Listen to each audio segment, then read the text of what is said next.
Hello,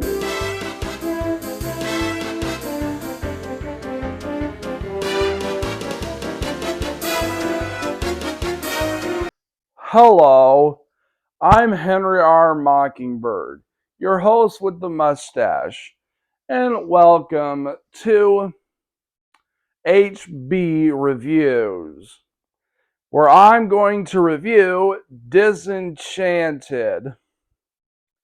So, what did I think? I love this movie. I adore it. I honestly don't understand why people are so mixed on it. But as for me, as I said before, I like I love this movie. Scratch the like. I love it. It's okay. I agree with some who say it's not as good as the first, but I wasn't expecting it to be as good as the first. I think it's a good film and a worthy continuation of the first movie. I do have, I ain't gonna say it's perfect, because it isn't. I do have four-ish kind of problems with it, but I'll save all that towards the end.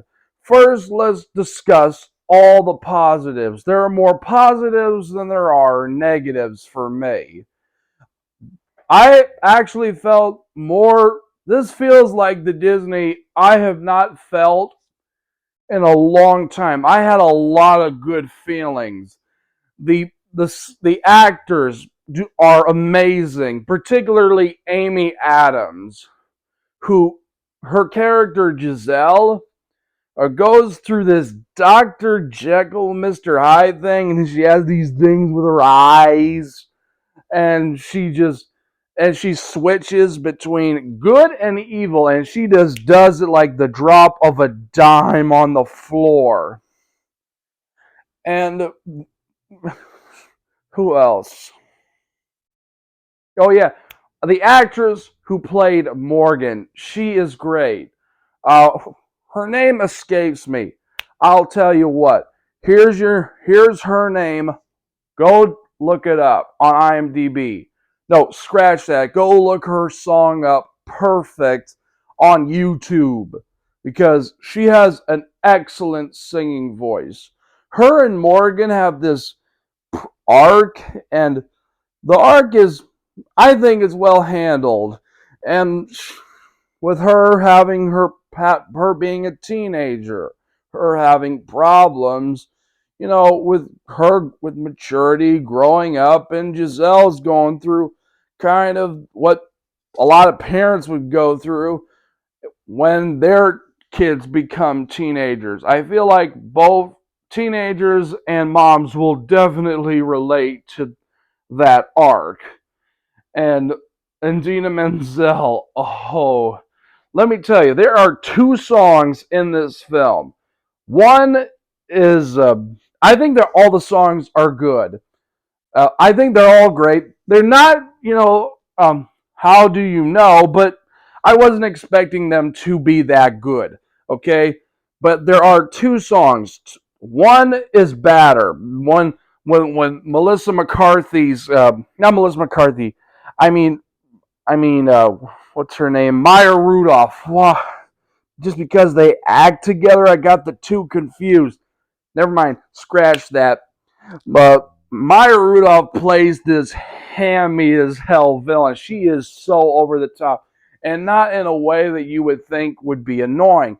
She plays a hammy villain. And speaking of the songs, there is this one song that is so crazy. It's a repeat of a reverse of another song in the movie called, I believe, Now I Have My Wish. I'm not really sure what it's called, but it's just crazy. It just goes insane. That scene is nuts. And what makes it even crazier is that it comes out of nowhere. Like, you have this emotional song with Giselle singing, and then it goes all bananas. It just goes bonkers. and the other song, Idina Menzel's song. It's called Love Power. I hope that this song gets the Academy Award nomination. Okay, it's been a long time since I've liked an Idina Menzel song. If you're not familiar with my channel, I cannot stand Frozen. For the longest time, I couldn't stand her voice because every time I would hear her voice, I just heard Let It Go. That's about it. And now this is the first song I've heard, and I'm not hearing that song, which you know this movie's doing something right when when it's doing that. And what else? Oh yeah, the what else? There's a scene towards the end of the film. This is going to be spoilers, so get this time code. It's a scene in where Giselle is dying. And Morgan, and she's singing to Morgan this song. And the song itself is very sweet. You can bet your sweet asses that me and my mother, we were crying our eyeballs out like babies when we saw that scene when it got to that moment. And but and then we got Jayma Mays and another actress playing alongside her, whose name I don't really know. Here's her name.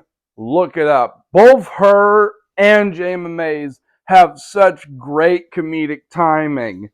I keep comparing them to like a female version, a fairy tale female version of Laurel and Hardy. You know when they did Babes in Toyland, aka March of the Wooden Soldiers. Imagine those roles, but being female. That's basically what you get with these two. Okay, I talked about most of the positives. Now I'm going to talk about what I'm not so crazy about. A couple of the flaws. My first flaw with this movie, there's not enough James Marsden. I know it's a minor, no, screw, it's a huge complaint to have, but he's only in the beginning and the end of the film, and you see him a little bit in the middle in animation form, and that's about it. And the subplot with, another problem with that is the subplot between Edward and, and